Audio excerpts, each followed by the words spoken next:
Let me be your leader.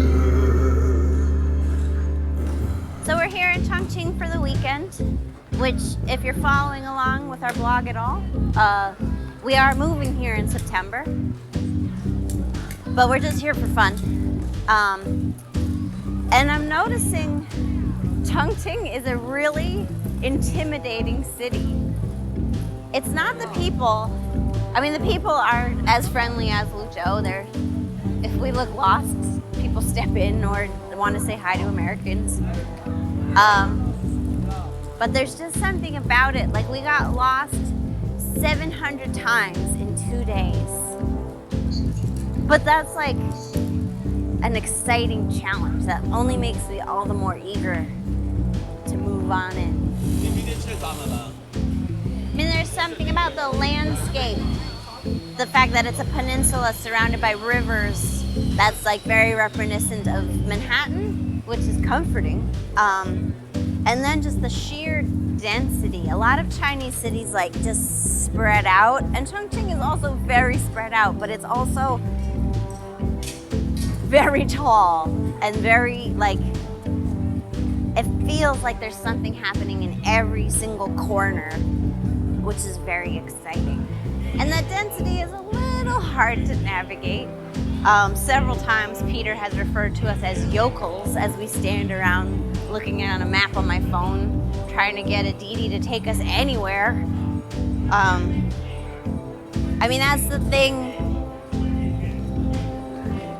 I like about living in a city, is the fluidity of existence, of like, I'm here eating a bagel, and then I'm gonna be there listening to music, and then I'm gonna be there buying books. But I mean, because we don't live here yet, the here to there is like really challenging. But again, like, that's part of an exciting new adventure. And from the second our car like crossed into the city limits this trip, it was like, I'm not home because this isn't my home yet, but I'm excited that it's going to be.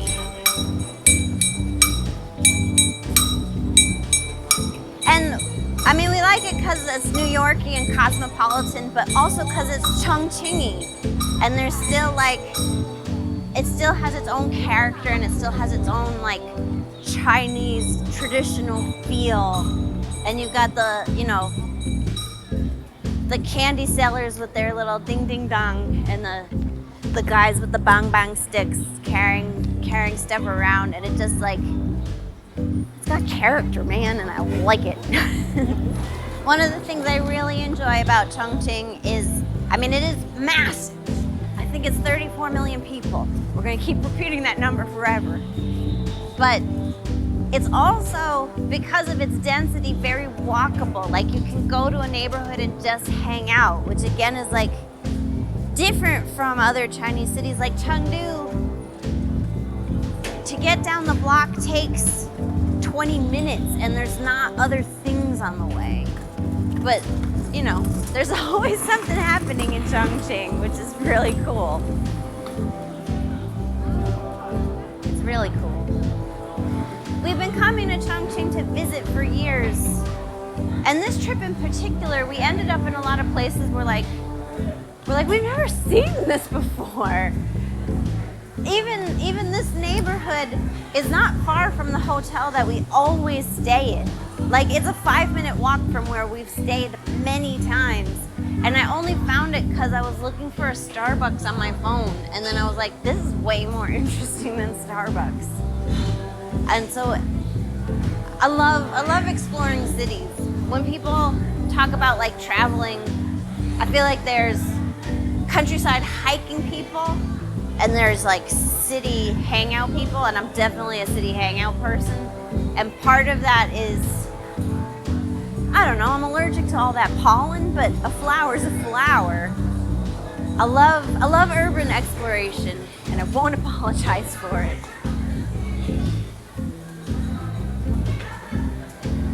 And maybe this is all pre-honeymoon bliss, but I think actually you really live a place when you have specific complaints about it, so I'll be looking for that too. Looking forward to that too. But this trip in particular, knowing we have a definite plan to move in and that this is going to be our city, it's been a really exciting trip that is just like, we made the right choice.